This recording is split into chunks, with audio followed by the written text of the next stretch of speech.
At 9:17 on the morning of January 22, 1943, Second Lieutenant John George crouched in the ruins of a Japanese bunker west of Point Cruz, watching a banyan tree 240 yards away through a scope his fellow officers had laughed at for 6 weeks. 27 years old, Illinois state champion, 0 confirmed kills. The Japanese had 11 snipers operating in the Point Cruz groves, and in the past 72 hours, they had killed 14 men from the 132nd Infantry Regiment. George's commanding officer had called his rifle a toy. The other platoon leaders called it his mail-order sweetheart. When he had unpacked the Winchester Model 70 with its Lyman Alaskan scope and Griffin and Hal mount at Camp Forest in Tennessee, the armorer wanted to know if this was meant for deer or Germans. George explained it was for the Japanese. They shipped out before the rifle arrived. George spent the voyage to Guadalcanal watching other men clean their Garands while his own weapon sat in a warehouse in Illinois. He requested it be forwarded through military mail. 6 weeks later, in late December of 1942, a supply sergeant handed him a wooden crate marked fragile. Inside was the rifle he had saved 2 years of National Guard pay to buy. The rifle weighed 9 pounds. The scope added another 12 ounces. The Garand issued to every other man in his battalion weighed 9.5 pounds with no magnification. George's rifle was bolt action, 5 rounds. The Garand was semi-automatic, 8 rounds. Captain Morris ordered him to leave the sporting rifle in his tent and carry a real weapon. George carried it anyway. The 132nd Infantry had relieved the Marines on Guadalcanal in late December of 1942. The Marines had been fighting since August. They had taken Henderson Field. They had held it, but they had not taken Mount Austin, and they had not cleared the Japanese from the coastal groves west of the Matanaka River. Mount Austin stood 1,514 feet tall. The Japanese called it the Gifu. 500 men, 47 bunkers. George's battalion attacked on December 17th. They fought for 16 days. They lost 34 men killed and 279 wounded before they finally took the western slope on January 2nd. By then, George had fired his Winchester exactly 0 times in combat. The jungle around Point Cruz was different. No bunkers, no fixed positions, just Japanese soldiers who had retreated west from Henderson Field and dug into the massive trees. Some of those soldiers were snipers. They had scoped Arisaka Type 98s. They knew the jungle. They knew how to wait. On January 19th, a sniper killed Corporal Davis while he was filling canteens at a creek. On January 20th, another sniper killed 2 men from L Company during a patrol. On January 21st, 3 more men died. One of them was shot through the neck from a tree the patrol had walked past twice. The battalion commander summoned George that night. The Japanese snipers were killing his men faster than malaria. He needed someone who could shoot. He wanted to know if that mail-order rifle could actually hit anything. George explained his credentials: Illinois state championship at 1,000 yards in 1939, 23 years old at the time, youngest winner in the state's history, 6-inch groups at 600 yards with iron sights. With the Lyman Alaskan, 5 rounds inside 4 inches at 300 yards. The commander gave him until morning to prove it. If you want to see how George's civilian rifle performed against Japanese snipers trained for jungle warfare, please hit that like button. It helps us share more forgotten stories like this. And please subscribe if you haven't already. Back to George. George spent the night checking his rifle. The Winchester had been packed in cosmoline for the ocean voyage. He cleaned it again. He checked the scope mounts. He loaded 5 rounds of .30-06 hunting ammunition he had packed in Tennessee. Military ball ammo, the same cartridge the Garand fired. At dawn on January 22nd, George moved into position in the ruins of a Japanese bunker his battalion had captured 3 days earlier. The bunker overlooked the coconut groves west of Point Cruz. Intelligence said the Japanese snipers operated in the large trees in that area, banyan trees.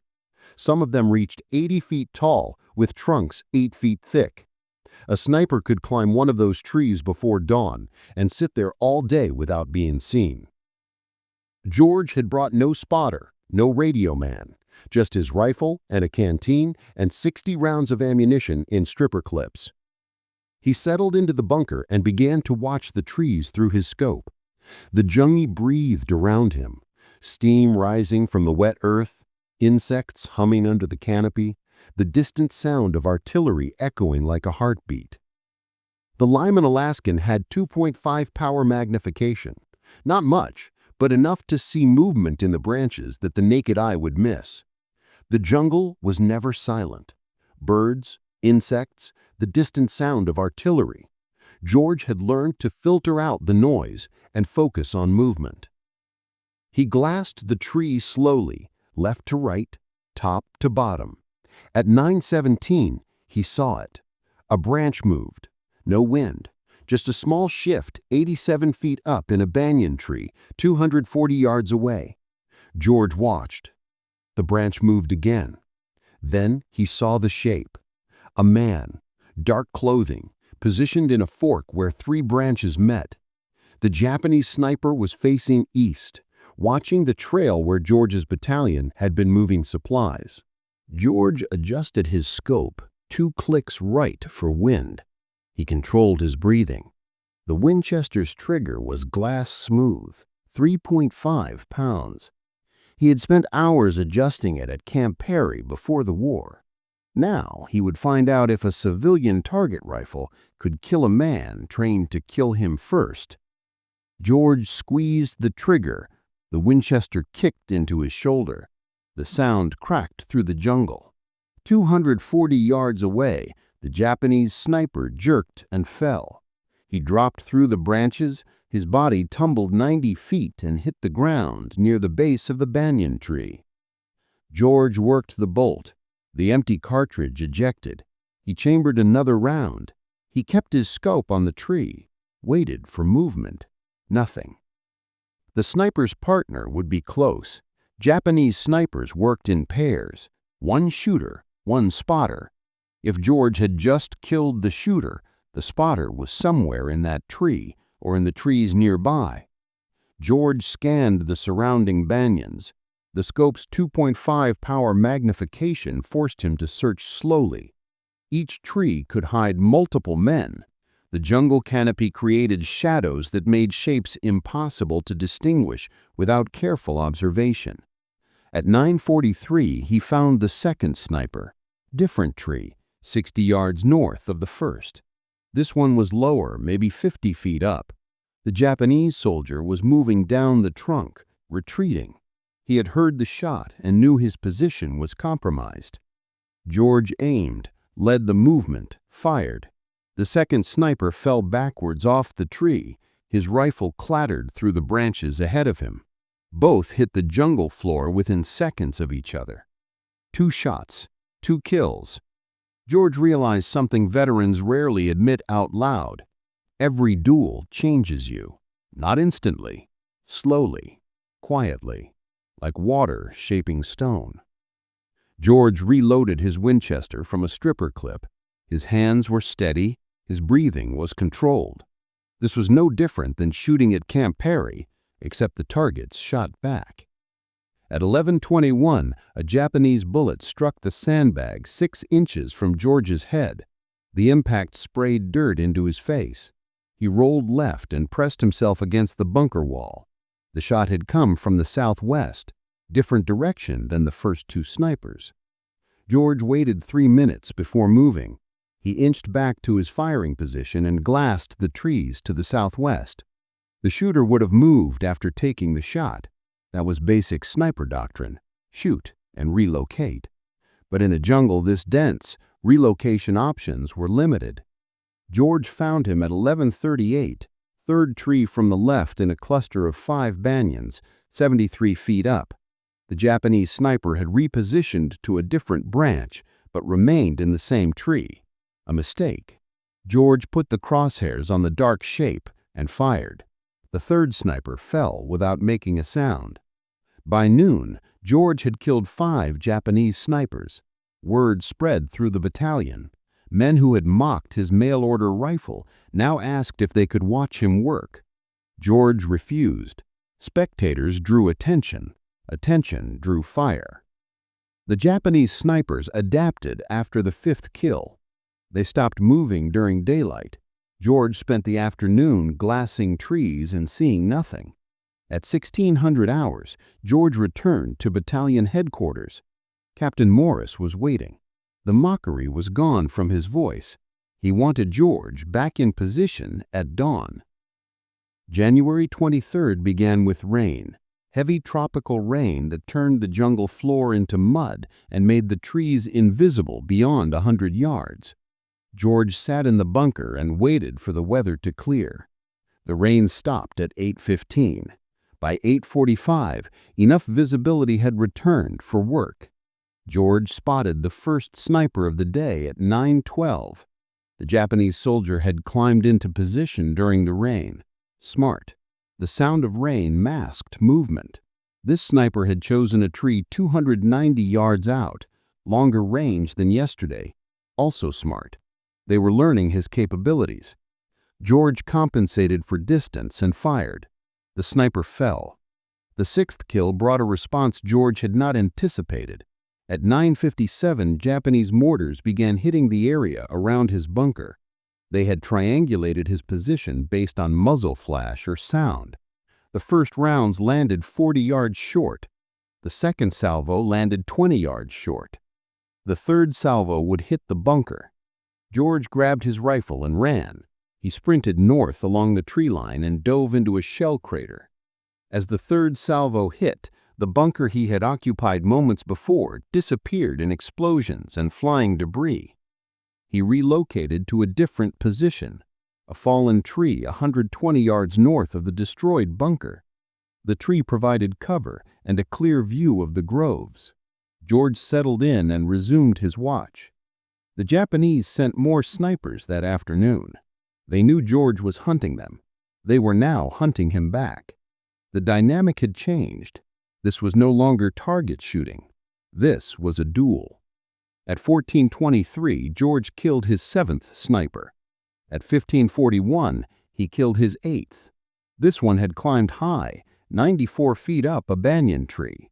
Good concealment, but the height created a silhouette against the sky when the sun angle changed. At 1700 hours, Captain Morris sent a runner to bring George back. George had been in position for 9 hours. Morris wanted numbers. George reported 8 confirmed kills over 2 days. 11 rounds fired, 8 kills, 4 misses. Morris assigned George to continue sniper operations starting at dawn on January 24th.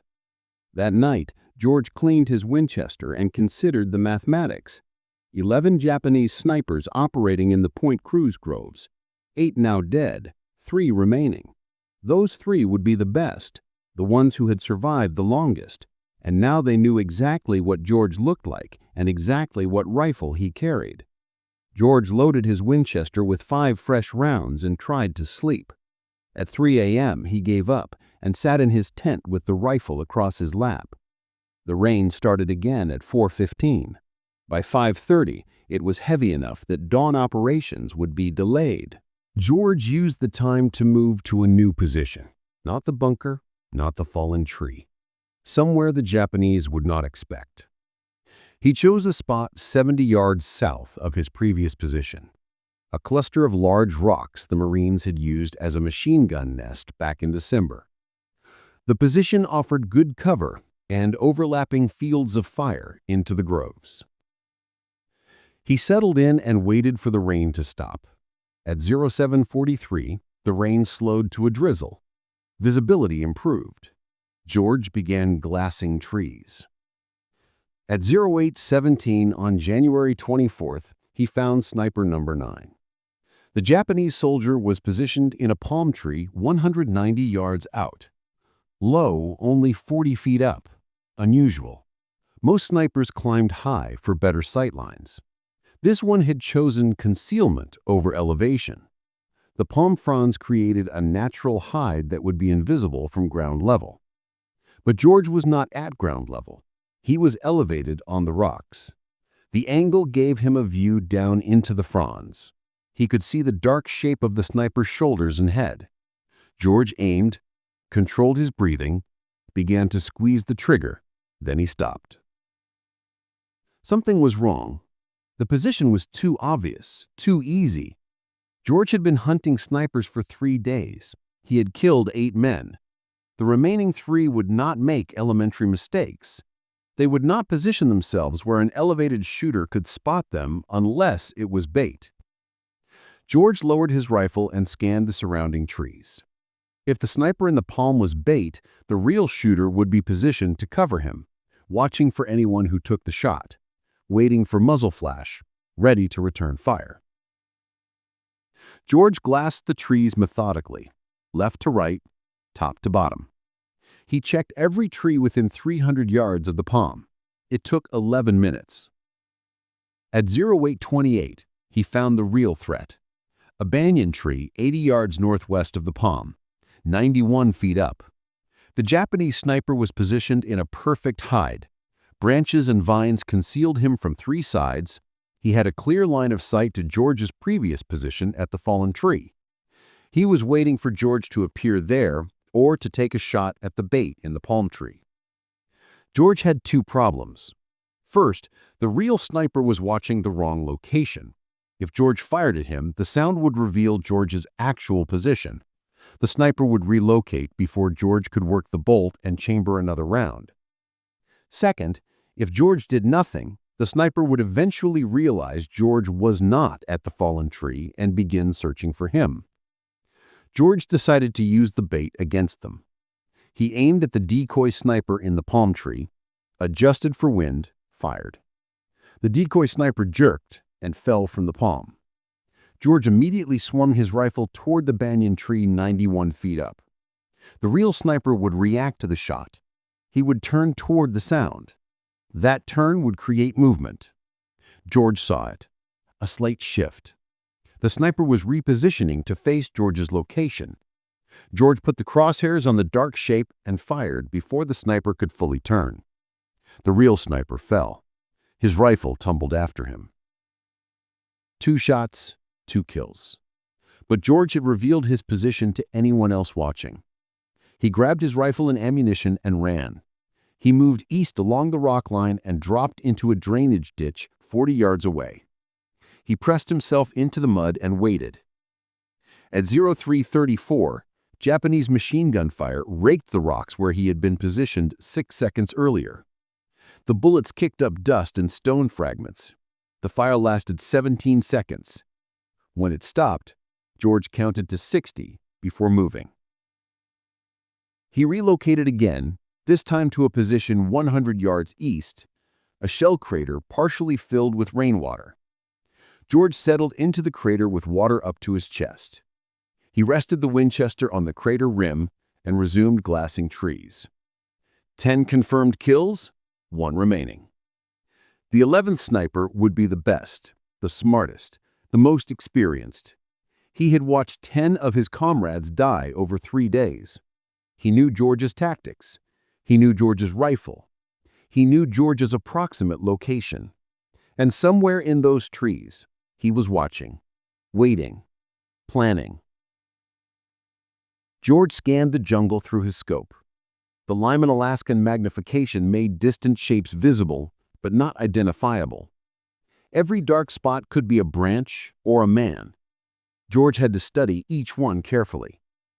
At 0947, he realized his mistake. The 11th sniper was not in the trees. He was on the ground, and he was moving toward George's position. George saw the movement at the edge of his peripheral vision. 60 yards south, low to the ground. A shape moving through the undergrowth parallel to the tree line. The Japanese sniper was using the jungle floor vegetation for cover. Ferns, vines, fallen branches. He was crawling toward George's last known position at the rocks. George remained motionless in the water-filled crater. The Winchester was already shouldered.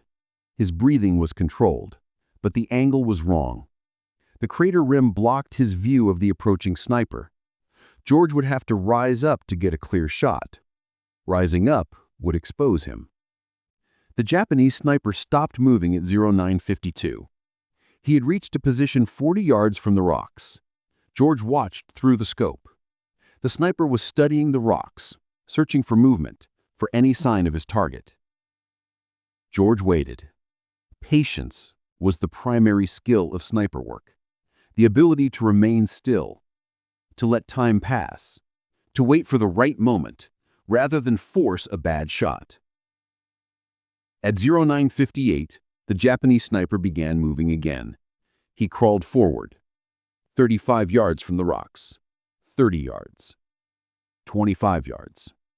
He was approaching from the south side, the side George had used when he evacuated under machine gun fire. George understood the tactic. The Japanese sniper had watched the machine gun attack. He knew George had moved east from the rocks. He was now working his way along the most likely escape route, hunting George the way George had been hunting him. At 10:03, the Japanese sniper reached the rocks. He moved into the machine gun nest and took up a position facing east toward the drainage ditch, toward the area where George should have relocated. The sniper was now 38 yards from George's actual position in the water-filled crater, but he was facing the wrong direction. His back was exposed. George had a clear shot. Center mass, 38 yards. An easy shot, even without a scope, but George hesitated. This sniper had survived 10 days of American operations in the Point Cruz groves. He had outlived 10 other snipers, men who had been killed because they made mistakes. This man would not make mistakes. The position in the rocks was too exposed, too vulnerable.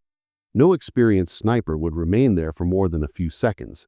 This had to be another decoy, another bait position. George kept his scope on the sniper and the rocks, but expanded his awareness to the surrounding area. If this was bait, the real threat would be positioned to cover it, somewhere with line of sight to anyone who took the shot. At 10:06, George found it. A second Japanese soldier 70 yards northwest of the rocks, behind a fallen tree trunk.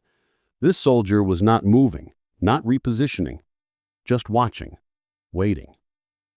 His rifle was aimed toward the drainage ditch where George should have been hiding. 2 men, not 1. The 11th sniper had brought support. Or perhaps these were the final 2 snipers, numbers 10 and 11, working together. George made his decision. He could not shoot both men before they reacted. The bolt-action Winchester required him to work the action between shots. That gave them time to locate him and return fire. He needed a different approach. George slowly lowered himself deeper into the water. He submerged until only his eyes and the top of his head remained above the surface. He kept the Winchester vertically to keep the barrel clear. Then he waited. At 10:13, the Japanese soldier in the rock stood up. He had spent 10 minutes watching the drainage ditch and seen nothing. He believed George had moved farther east. He turned and signaled to his partner behind the fallen tree. Both men began moving east, parallel to each other, 70 yards apart. They were executing a sweep, planning to flush George out or find his position. George remained in the water, motionless. The 2 Japanese soldiers moved past his crater. They were now between George and the tree line. Their backs were exposed. George rose from the water. Slowly, silently, he brought the Winchester to his shoulder. Water dripped from the barrel, from his uniform, from his face. He aimed at the closer soldier, the one who had been in the rocks, now 42 yards away. George fired. The soldier dropped. George worked the bolt, chambered another round, swung the rifle toward the second soldier, behind the fallen tree. The man was turning, raising his rifle. George fired first. The second soldier fell. 11 shots fired over 3 days. 11 Japanese snipers dead. George had cleared the Point Cruz groves of the threat that had killed 14 Americans in 72 hours. But as George climbed out of the crater and retrieved his spent cartridges, He heard a sound that made him freeze. Voices. Japanese voices coming from the tree line. Multiple ren moving toward the fallen soldiers. George had killed the snipers, but the snipers had not been working alone. George dropped back into the crater. The water was cold, muddy. He submerged until only his eyes remained above the surface. The Winchester he held vertically to keep the barrel clear. The Japanese voices grew louder. At least 6 men, maybe more. They were moving toward the 2 dead snipers. George heard branches breaking, equipment rattling. These were not snipers, infantry, a patrol or recovery team sent to collect the bodies. George counted seconds. The voices stopped at the location of the first body, 42 yards from his crater, close enough that he could hear them clearly, even without understanding the words. Then the voices moved to the second body. More conversation, urgent tones. At 10:28, the voices began moving again, not back toward the tree line, toward George's crater. They had found his tracks, boot prints in the mud leading from the rocks to the crater. George had been careful about noise and movement. He had not been careful about tracks. George had 5 rounds in the Winchester, 6 Japanese soldiers at minimum. Poor odds for a bolt-action rifle. He considered his options: stay hidden and hope they passed by, or fight. The voices grew closer. 30 yards, 25 yards, 20 yards. At 10:31, a Japanese soldier appeared at the crater rim. He was looking down directly at George. Their eyes met. George fired from the water. The soldier fell backward. George worked the bolt while still submerged, chambered another round, rose up. 2 more soldiers were at the crater rim. George fired, worked the bolt, fired again. Both soldiers dropped. 3 rounds left. George could hear shouting. More soldiers moving toward him. He climbed out of the crater on the north side, away from the approaching voices. He ran 20 yards and dropped behind a fallen tree. Japanese rifle fire cracked through the jungle. Bullets struck the ground around the crater, around the fallen tree. The soldiers were firing at movement, at sound, not at confirmed targets. George stayed low. He glassed the area through his scope. Saw movement. 2 soldiers advancing toward the crater, 50 yards out. George aimed at the lead soldier, fired. The soldier dropped. The second soldier dove for cover. 2 rounds left. George heard more voices behind him. The Japanese were flanking. One group approaching from the south, another from the east. George was about to be surrounded. He made his decision. He could not win a firefight with a bolt-action rifle against multiple soldiers with semi-automatic weapons. He needed to break contact, move back toward American lines. George grabbed his rifle and ran north. He sprinted through the jungle undergrowth. Vines caught his boots. Branches whipped his face. Japanese rifle fire followed him. Bullets snapped past, struck trees, kicked up dirt. George ran for 90 seconds before diving into another shell crater. This one was dry. He pressed himself against the crater wall and listened. The Japanese voices were distant now. They had not pursued. They were regrouping around their dead. George checked his rifle. Mud on the stock, water still dripping from the barrel. He had 2 rounds left and no stripper clips. The clips were in his pack. The pack was somewhere near the water-filled crater. At 10:47, George began moving again. Not running, walking. Staying low, using the terrain for cover. He moved northeast toward the American lines. The jungle was quiet. No voices, no movement, just the sound of his own breathing and the distant rumble of artillery. At 11:13, George reached the American perimeter. A Marine sentry challenged him. George identified himself. The sentry led him through. George walked to battalion headquarters and reported to Captain Morris. Morris wanted a full debrief. George provided it. 11 Japanese snipers killed over 4 days. 12 rounds fired against the snipers. 11 hits. Then a firefight with infantry. 3 more kills. 5 total rounds in that engagement. Morris asked about ammunition status. George was down to 2 rounds. Morris asked about the rifle. George said it was functional but needed cleaning. Mud in the action. Water in the barrel. Morris told George to clean his rifle and rest. No operations tomorrow. The battalion was moving east. The Point Cruz groves were no longer a priority. The Japanese were evacuating Guadalcanal. Intelligence suggested they would complete the withdrawal within 2 weeks. George returned to his tent. He field-stripped the Winchester and spent 2 hours cleaning every component. Cosmoline and gun oil. Patches run through the barrel until they came out clean. He checked the scope mounts, adjusted the eye relief, loaded 5 fresh rounds. At 1400 hours, word came down from division headquarters. The battalion commander wanted to see George. George walked to headquarters wondering if Morris had filed a negative report. Unauthorized engagement, excessive ammunition expenditure, operating alone without support. Instead, he found Morris and 2 other officers waiting. One of them was Colonel Ferry, the regimental commander. Ferry had one question. Could George train other men to do what he had done? George said he could try, but it would require time and rifles with optics and men who could already shoot. Ferry said division had 14 Springfield rifles with unertl scopes, sniper rifles left behind by the Marines, and Ferry had 40 men in the regiment who had qualified as expert marksmen before deployment. Ferry wanted George to create a sniper section, train the men, develop tactics, and clear any remaining Japanese snipers from American operational areas. George accepted, but he had one condition.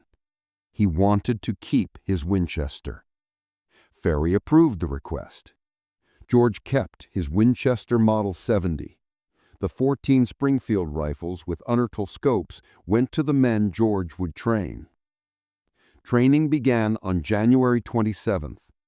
George had 40 men assembled at a makeshift range 2 miles east of Henderson Field. The men were expert marksmen on paper.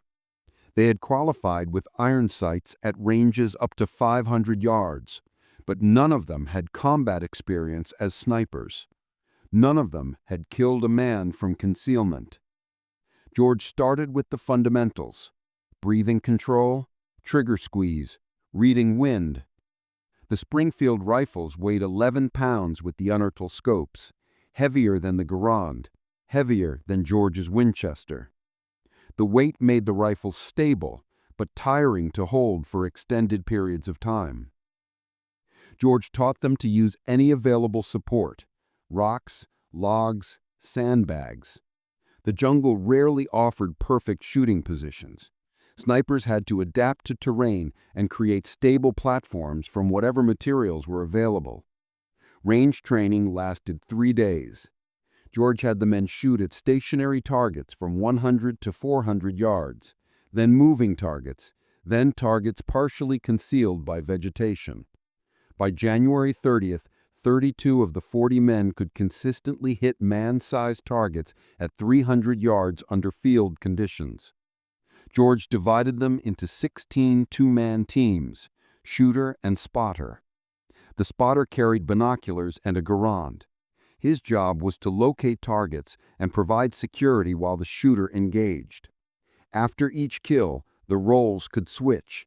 This kept both men proficient and prevented the single point of failure that came from relying on one shooter.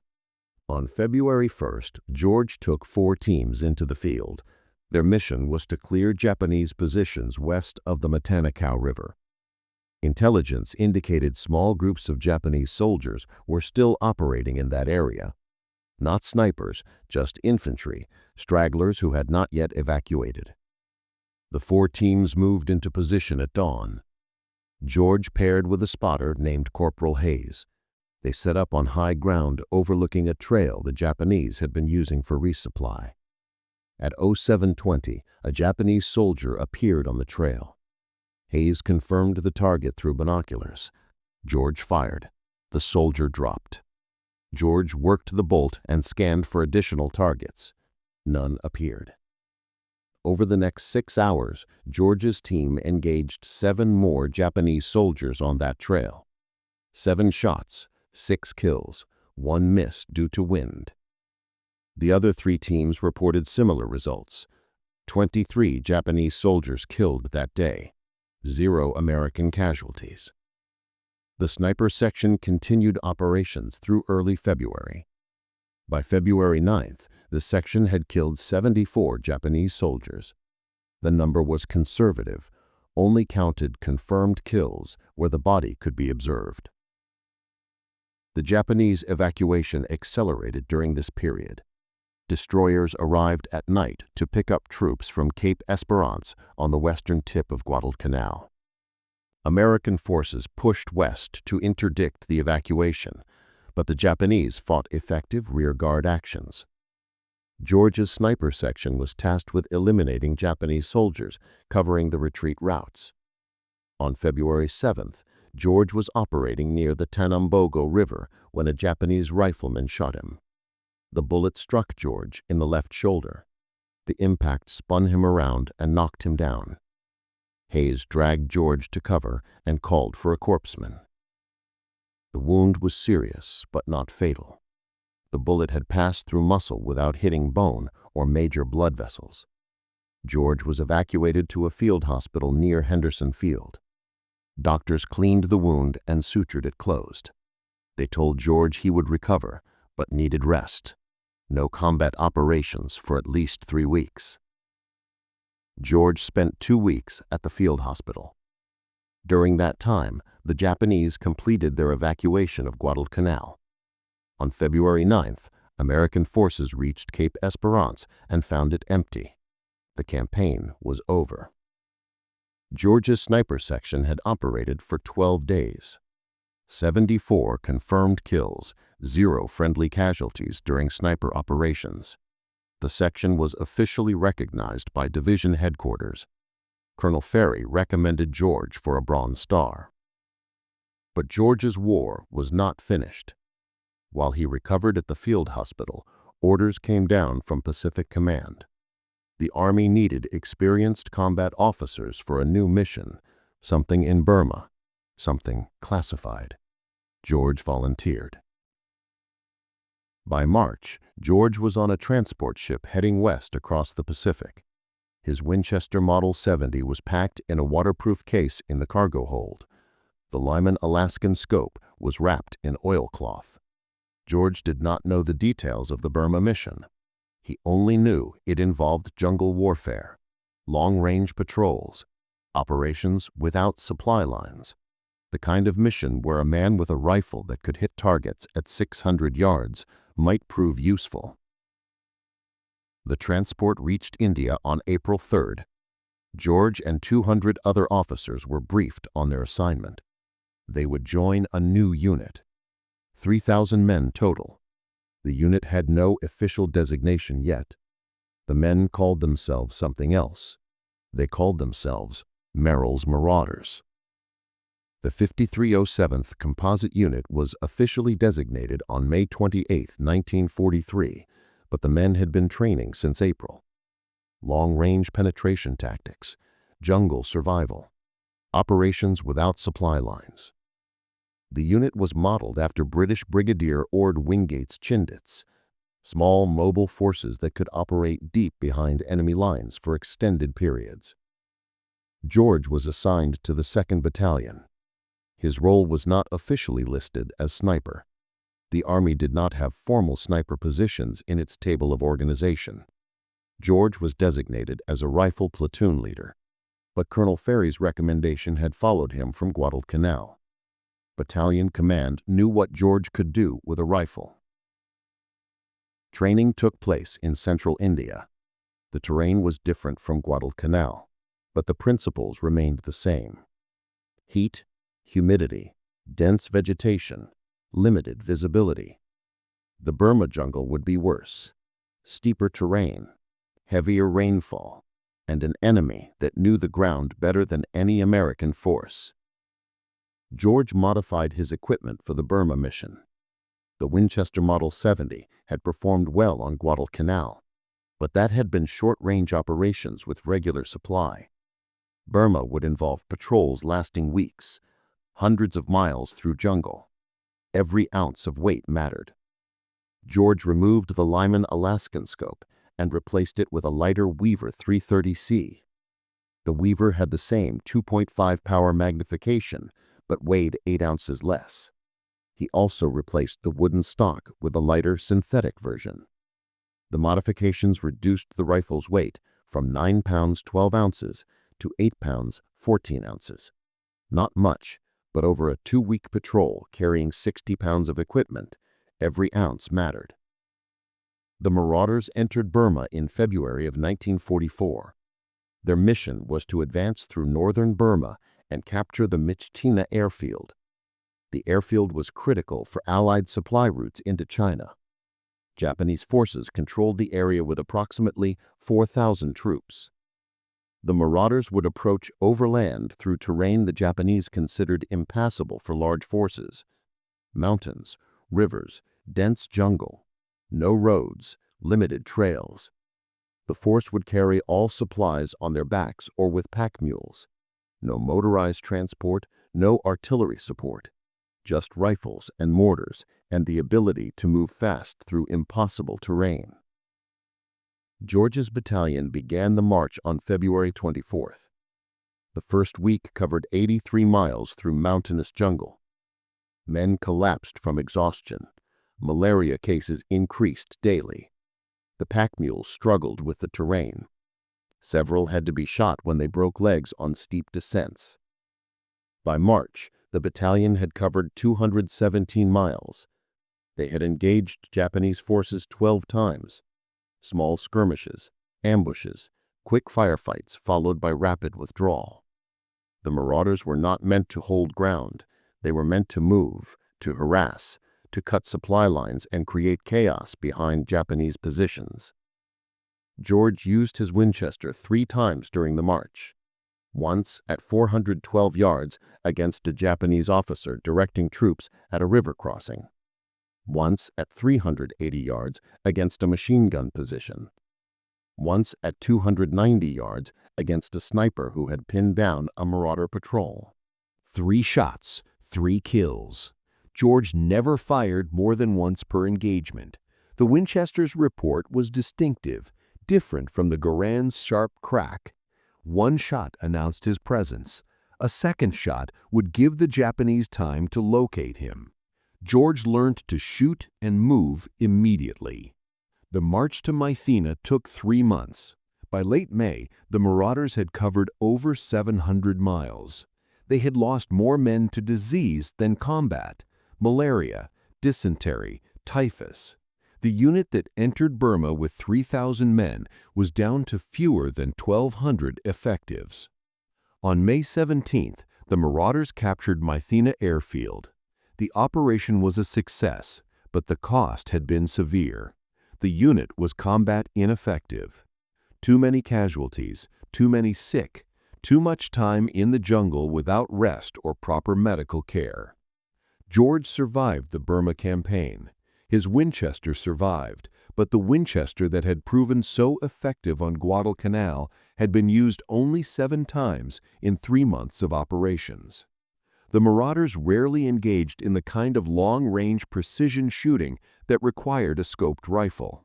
Most combat was close-range ambushes at 50 yards or less, firefights in dense vegetation where you could barely see 30 feet.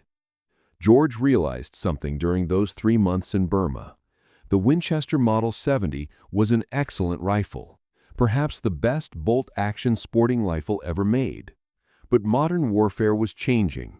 Semi-automatic rifles like the Garand were becoming standard. The next war would require different weapons, different tactics. But there would be no next war for George, not immediately. By June of 1944, he was evacuated from Burma with the rest of the Marauders. The unit was disbanded. George was reassigned to training duties in the United States.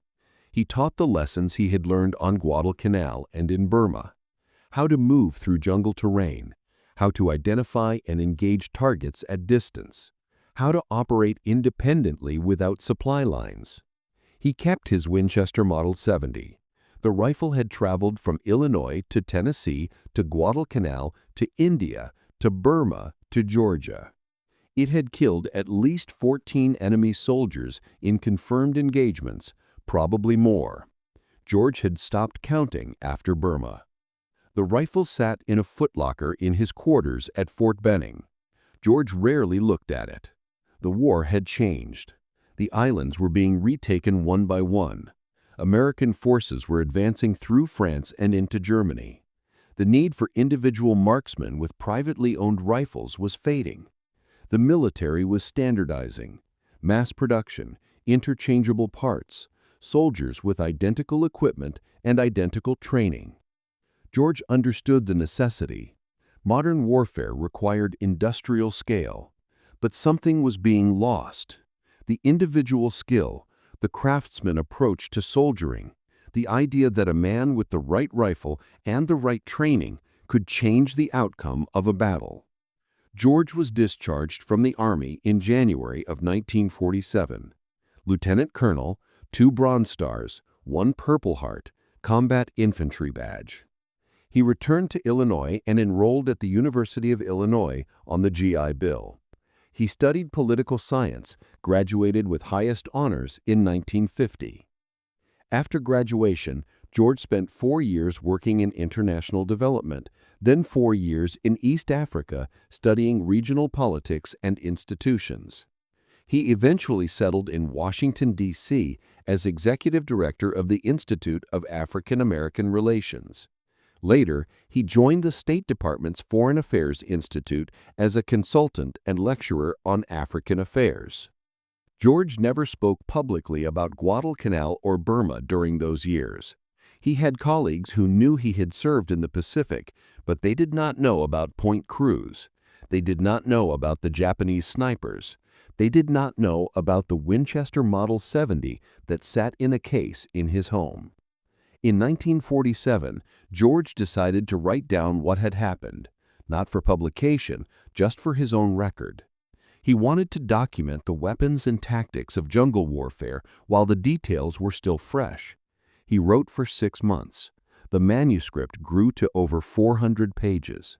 A friend at the National Rifle Association read the manuscript and suggested publication. George was reluctant. The book was technical, detailed descriptions of rifles and ammunition and ballistics, not the kind of content that interested general readers. But the NRA convinced him. The book was published in 1947 under the title Shots Fired in Anger. It became a classic among firearms enthusiasts and military historians. The book described George's experiences on Guadalcanal and Burma with clinical precision. No embellishment, no hero worship, just facts and observations about what worked and what did not work in combat. The book is still in print today, still used as a reference by collectors and historians studying World War II small arms. George's descriptions of Japanese weapons remain some of the most detailed contemporary accounts available. George lived to see the United States fight 3 more wars: Korea, Vietnam, the Gulf War. He watched the evolution of military rifles from the Garand to the M14 to the M16. He watched sniping become a formal military specialty with dedicated training and equipment. He watched the lessons of World War II being relearned and refined by new generations of soldiers. George died on January 3, 2009. He was 93 years old. The Winchester Model 70 that had killed Japanese snipers on Guadalcanal was donated to the National Firearms Museum in Fairfax, Virginia. It sits in a display case with a placard describing its history. Most visitors walk past without stopping. It looks like any other rifle: wood and steel, glass, and metal. But that rifle changed modern American warfare. It proved that precision shooting at distance was not just possible in combat, it was essential. It demonstrated that a well-trained marksman with the right equipment could eliminate threats that entire platoons could not handle. Every Marine Scout sniper, every Army sniper, every Special Operations sharpshooter owes a debt to John George and his mail-order rifle. The rifle they laughed at, the toy, the civilian sporting rifle that killed 11 Japanese snipers in 4 days and changed the way America fights wars. If this story hit you the way it hit us, do me one favor, tap that like button. Every single like tells YouTube this story matters, and it pushes it out to more people who need to hear it. Make sure you're subscribed with notifications on. We're digging forgotten heroism out of dusty archives every day. Stories of riflemen, tank crews, pilots, and ordinary soldiers who proved themselves with skill, grit, and courage. Drop a comment and tell us where you're watching from. United States, United Kingdom, Canada, Australia. Anywhere in the world, let us know. And if someone in your family served, share their name. This community is built by people who keep these memories alive. You're not just a viewer, you're part of making sure men like John George never fade into silence. Thank you for watching, and thank you for helping preserve the stories that deserve to be remembered.